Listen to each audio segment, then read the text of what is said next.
My name is Sarah, and I'm at the beginning of my second awakening. So, I don't know, maybe I'm in the middle of it. I don't know how long these things last. But what happened was last year in 2023, I got fired. I'm going to use that term broadly because technically I only got fired twice. But I kind of got fired 4 times. You know, whenever they tell you, like, hey, we're gonna make your life hell unless you quit. That happened twice. And then I also got, like, here's the letter that you're fired twice as well.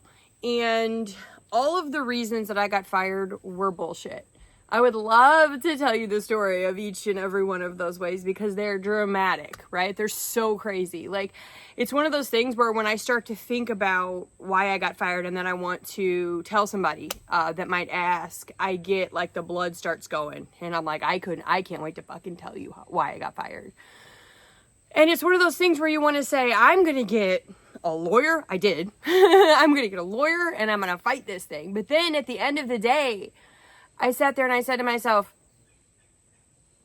I don't even want this job. I honestly don't want this job. If the lawyers fired everybody in the company and just left me, do I maybe then I'll still want this job. But in reality, I really didn't want the job anymore. And it was very much like this sign from the universe to me. Like, how many times can a perfect employee, which I considered myself to be, how many times am I going to get fired after being the perfect employee to where I'm going to start thinking, okay, universe, what are you trying to tell me here?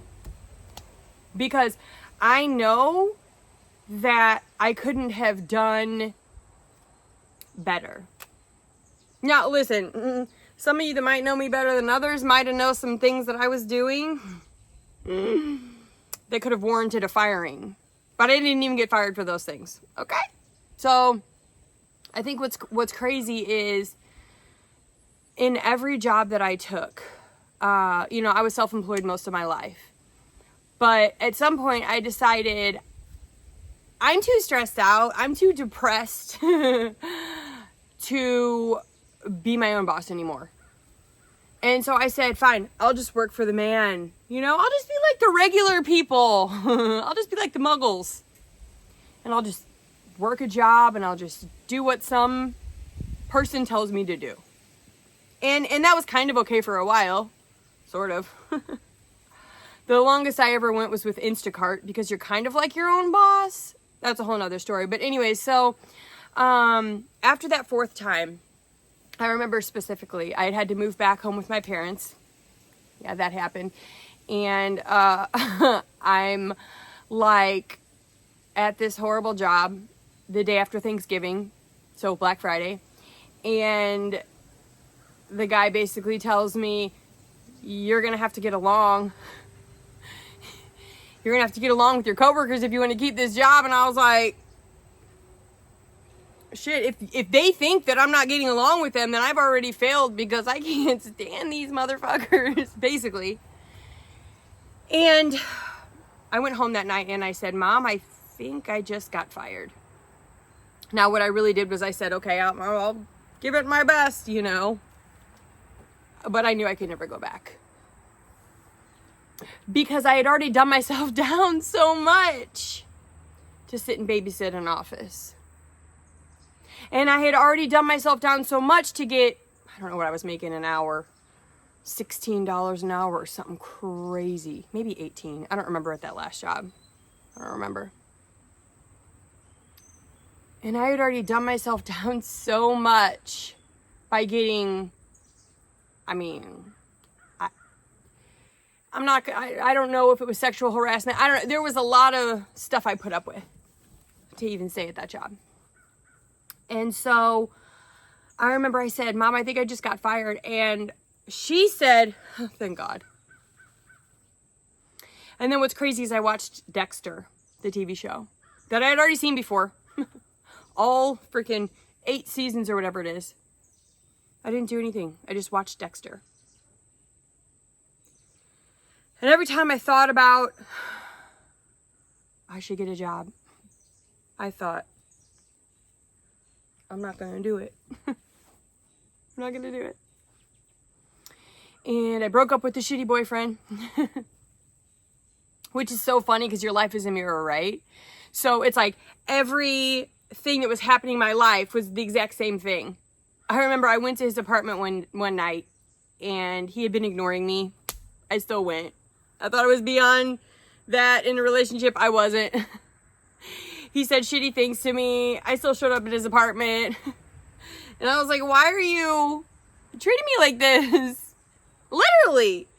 And he looked at me in the eyes and he said, why would you keep coming around after the way that I treat you? That's what he said to me. And folks, I heard it for like the first time. I was like, ugh. I don't know what I answered right there in the moment. Because of course I stayed, for another, I don't know, 2-3 days. I still tried to like keep that, what I thought was this one good thing in my life was this relationship. Like, please don't leave me now. When I just got fired again and I had to move back in with my parents, like, not now. But, I had to walk away from that too.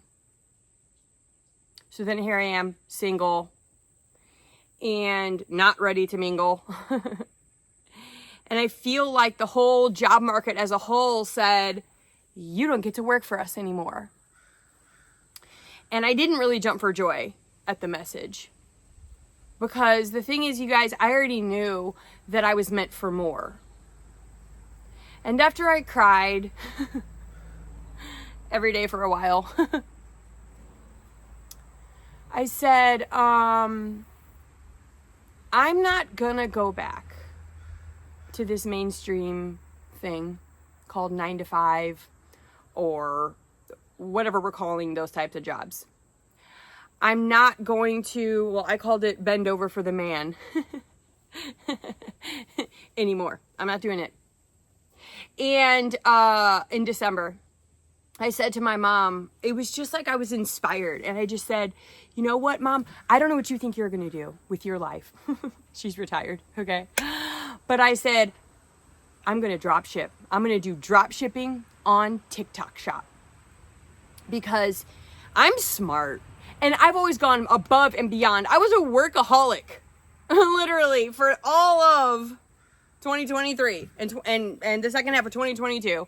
Said all I cared about was work. All I did was work. I said, but what about working for myself?